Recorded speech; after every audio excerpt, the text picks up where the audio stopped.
So obviously, this is a beat that we had talked over the course of the summer and into the fall as to the status of different voter ID laws and voter suppression tactics that were going on in states that turned out to be, many of them, um, key states in this in Donald Trump's victory.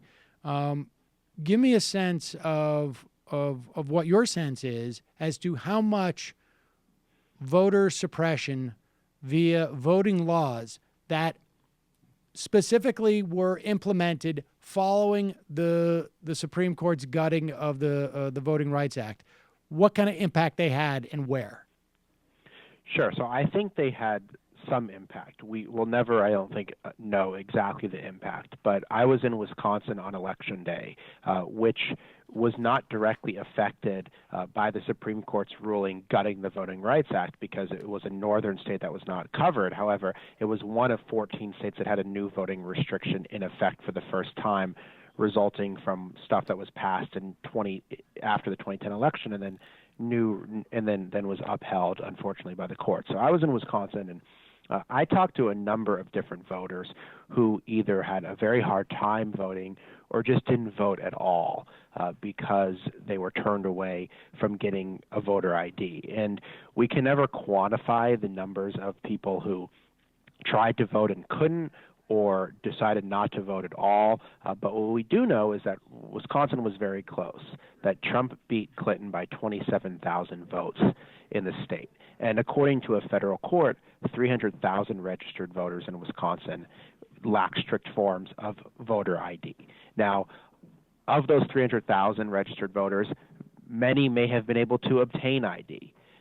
Some may have had alternate forms of ID.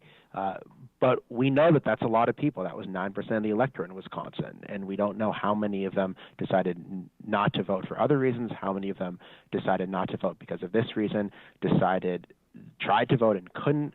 We can't quantify all this, but my point was that we needed a lot more people, a lot more people in the media, a lot more people on the ground looking into this. Because if you're not asking the question, you're not going to get the answer. So what I observed on Election Day was, I was with two people who made multiple trips to the polls and talked to another couple who didn't vote at all. And so there was at least some people that were having difficulty here. Did it swing the election? I don't know. But it was certainly a factor that didn't get enough coverage. And we should say in Milwaukee County, turnout was less than was 50,000. Was down 50,000 people from 2012. Now it was a huge. It was one of the big. It was down nearly 15% from 2012. It was one of the largest drops of anywhere in the state, and that's where 70% of the state's African American population lives. Now, who knows? Again, we don't know why people decide not to vote. Right. It could have been people are just not motivated by Hillary Clinton in the way that they were Barack Obama for a myriad of reasons. Running from some people were more motivated to vote for Barack Obama because first African-American president, also a very charismatic guy, hope and change, all that stuff. Yeah. Not so much in 2012, hope and change, but still equally charismatic. Or it could have been just like, people had reluctance to go and vote for Hillary Clinton. Who knows? Sure, there were big drop-offs in states that didn't have these restrictions. There were big drop-offs in Michigan and Pennsylvania that didn't have voter ID laws. But I keep going back to this one study that Rice University did that I mentioned in this piece I wrote about how the GOP war on voting rights was so uncovered. And there was a 2014 study by Rice University of the Texas's 23rd Congressional District, which is largely Hispanic and is controlled by a Republican. And they found that in 2014, 12.8% of registered voters who didn't vote cited lack of required photo ID as a reason they didn't cast a ballot. Of those 12% who didn't vote because of voter ID, only 2% actually lacked an acceptable ID. So what we know is that the law had a deterrent effect on some people. It prevented others from voting. And when they did this survey, they found that 80% of these people who didn't show up because of voter ID were Latino and would have voted for Democratic candidates. So we don't know if 12% of Wisconsinites decided not to vote because of this. we just know that some people didn't turn out for this reason, and it's something that just needs to be asked. It's something that needs a lot more discussion, and I basically was saying that this has been almost totally ignored.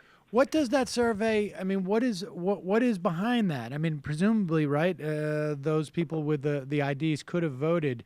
Is it that they're just intimidated? Are they in fact undocumented immigrants and they don't want to show their license and vote? What is it?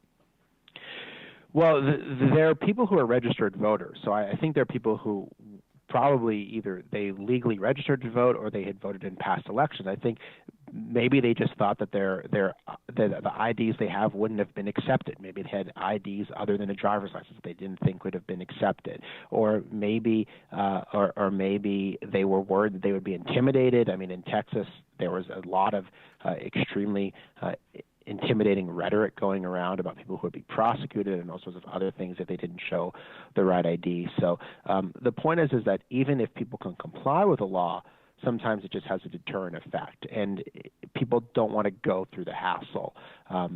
Some people are just barred from voting. They're not going to have the documents they need to be able to vote. Other people, they may be able to, but they just don't want to go through the hassle. One of the things we saw in North Carolina, for example, which was subject to Section 5 of the Voting Rights Act, was they eliminated a lot of polling places in black areas during the first week of early voting. In places like Greensboro, there were something like 22 early voting sites in 2012 during the first week of early voting, and only one early voting site for the first week of early voting in 2016, and black turnout decreased 16% during the first week of early voting, and then it increased significantly later. So it wasn't just that people were demobilized, because we know that they voted in large numbers later. It was that the fact that voting was so much more inconvenient, there was only one location, that there were 3 to 4 hour lines, seemed to have an impact. So I think, when you make voting more inconvenient, fewer people usually decide to vote. Hey, it's Sam Seder. Why don't you subscribe to this channel? You can do so right over here. Over. Subscribe.